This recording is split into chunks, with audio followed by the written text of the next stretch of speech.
now in orbit above Edgewater, Captain.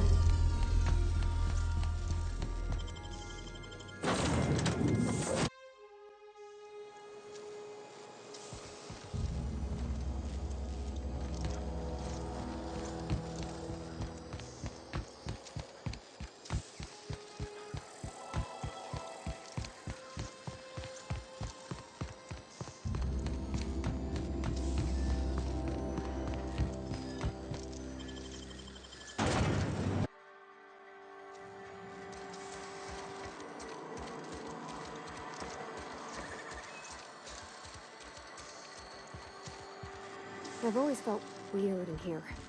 It's too clean. Our place in the universe is fixed.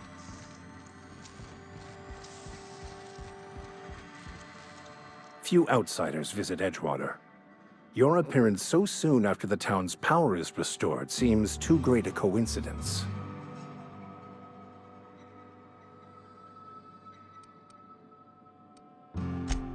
As I thought. Mr. Thompson has wanted the power restored for some time, but didn't possess the fortitude to address the problem himself. Ah, Miss Holcomb. How rare to see you out. And with a complete stranger. Curious. This here's Vicar DeSoto. He's always offering spiritual counsel to those that need it. Thank you for the kind assessment, Miss Holcomb. I admit, I've been quite interested to make our outsider's acquaintance.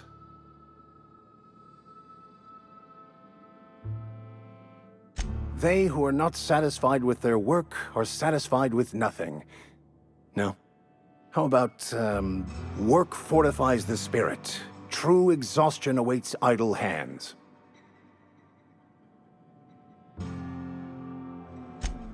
The OSI teaches that the Grand Architect set a perfect system in motion at the beginning of time. Contentment is found by accepting one's role in that grand plan.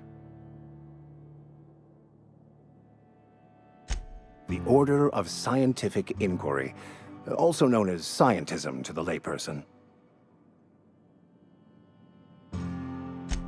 You don't talk to the Grand Architect. Once the universe was set in motion, it stepped back. It has no concern for us.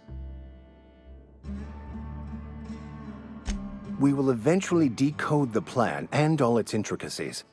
Once we are able to deduce the properties of every particle in the universe and its trajectory, we will know everything. The future, the past, each person's place within the plan, all will be laid out before us, removing struggle and bringing peace. No one will ever need question their path again. Some even believe this ultimate knowledge will unlock mankind's true potential, and we will all become akin to grand architects ourselves, after a fashion.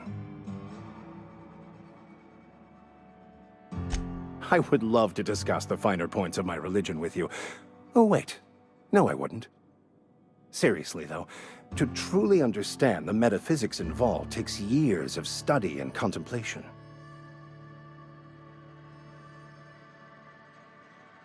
From our own graveyard, just outside the gates. And Silas had not even an inkling. What do they pay the man for? He spends all day digging graves, Vicar. Sir. Sometimes he's got to sleep. Yes, of course. My reaction was unreasonable.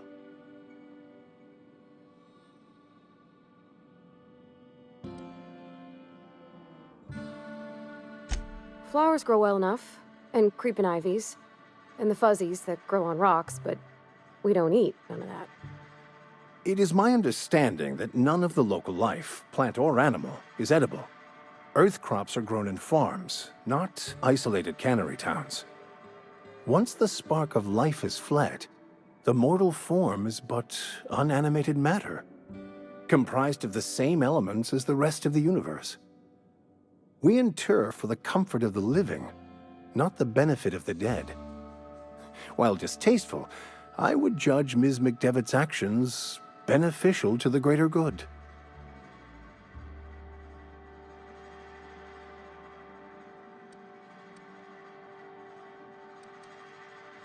Only to the feelings of the living.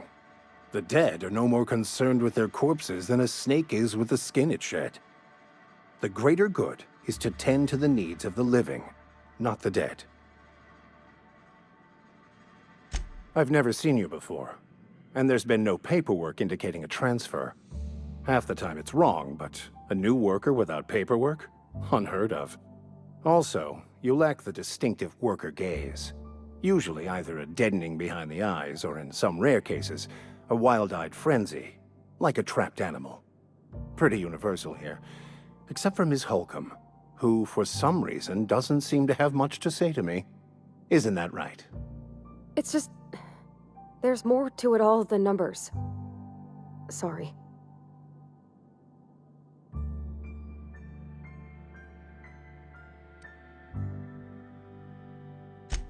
I'm simply bemoaning the level of spiritual awareness in this town.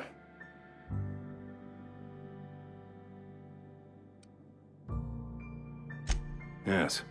Yes, it is. But it's my job, and I take it very seriously. I must double my efforts to elevate my flock. These are good, hard-working people here.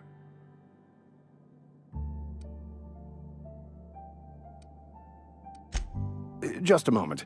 If you're going to be walking around outside, make sure you're well prepared. Unless you don't care for your life. One of the reasons I transferred here was to fulfill my duty in hunting down banned heretical texts. I happen to know such a book is, as we speak, tainting a collector's library in Emerald Vale. However, the collector's residence lies outside the town's walls. My retrieval efforts have been thwarted by marauders who have overrun the property. Should you fare better than me, I'd pay a handsome sum for the book.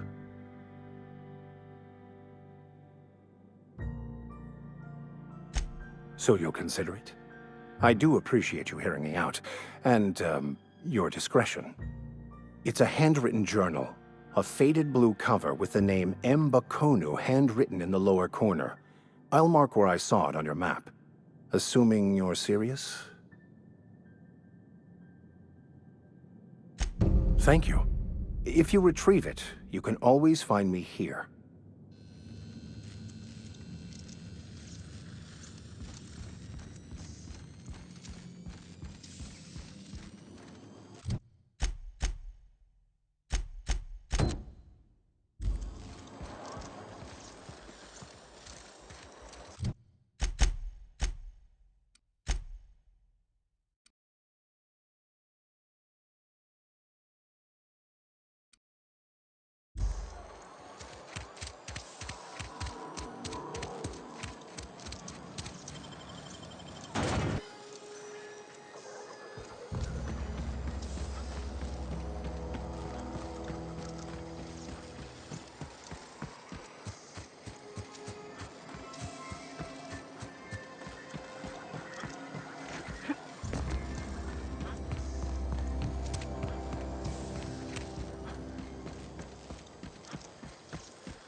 Wow!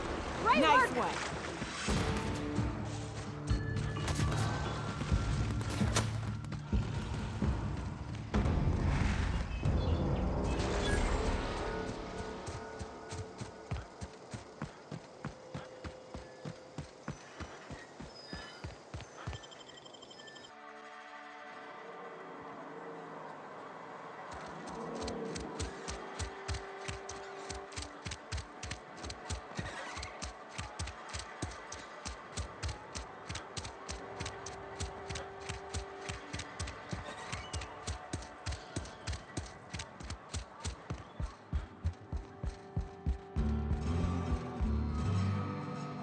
I heard you were able to bring the errant children back to the flock. I'm impressed. Wonderful. This is fantastic. Well worth all the sacrifices I... Wait. What the fuck is this? Is this... French? I can't fucking read French. It's a law-forsaken joke is what it is. French! Ha! I was so high and mighty, preaching to the yokels about following the plan, while fighting it at every turn.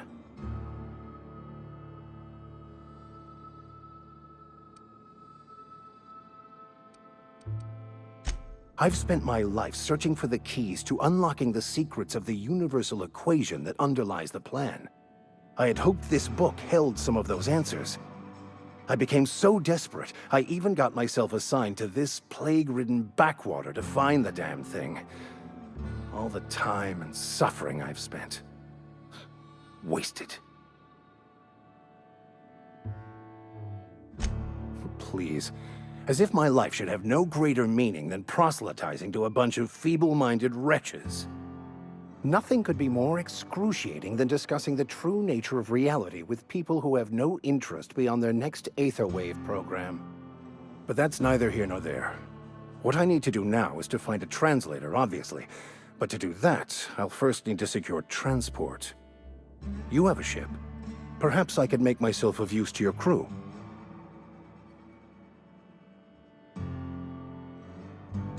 Certainly. I already gave you most of my money, but I can offer you free spiritual counseling, and I'd be happy to watch your back. I'm pretty handy with a tossball stick, or any blunt instrument, really. I'm also a passable gun hand, if it comes to that. I can usually talk my way out of conflict, though. Oh, I'm fairly competent at hacking computers as well.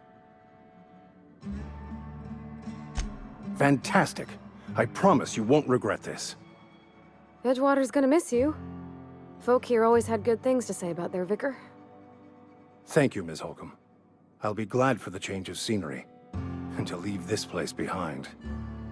I shall see you on the ship, Captain, whenever you're ready to leave Emerald Vale.